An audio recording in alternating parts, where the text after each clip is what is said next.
Hi friends, வணக்கம். நம்ம இப்போ பார்க்குற பிளான்ட் வந்து வாழை செடி அப்படிங்கிறது. இது வந்து உணவுக்காகவும் அழகுக்காகவும் தோட்டங்களில் வளர்க்குறாங்க. இந்த தாவரத்தோட அழகான இலைகள் மிகவும் அட்ராக்ஷனாக இருக்கிறதுனால இது அழகுக்காகவும் வளர்க்கப்படுகிறது. இந்த தாவரத்தோட பொட்டானிக்கல் நேம் கேனா இண்டிகா.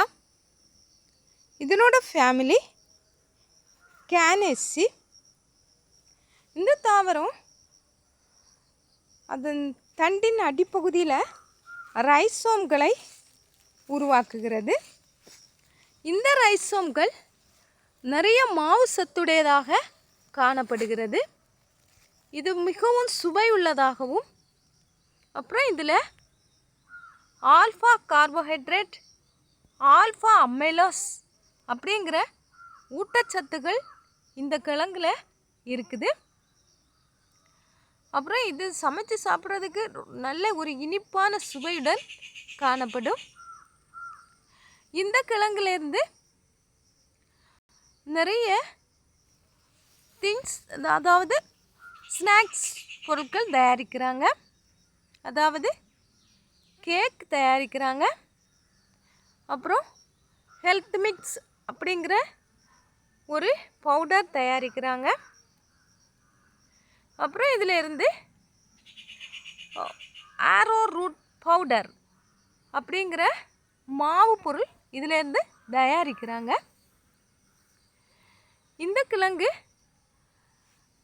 புதிய தாவரத்தை உருவாக்கக்கூடிய தன்மை இதற்கு இருக்குது. தாய் தாவரம் இப்படியே அழுகி போனாலும் அதுக்கு சைட்லேருந்து புதிய தாவரத்தை உருவாக்குகிறது.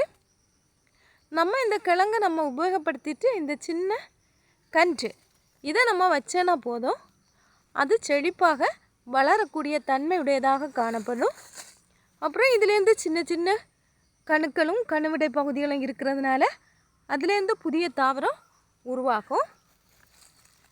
இந்த தாவரத்தை நம்ம ஈஸியாக தொட்டிகளில் வளர்க்கலாம். அப்புறம் வீடெல்லாம் அழகுக்காக பால்கனி அப்படிங்கிற இடங்கள்லாம் வச்சு இந்த தாவரத்தை வளர்க்கலாம். இந்த தாவரத்தில் இருக்கக்கூடிய இளம் இலைகள் கீரையாக சமைச்சு சாப்பிட்றதுக்கு உகந்தவையாக இருக்கிறது அப்படிங்கிறாங்க.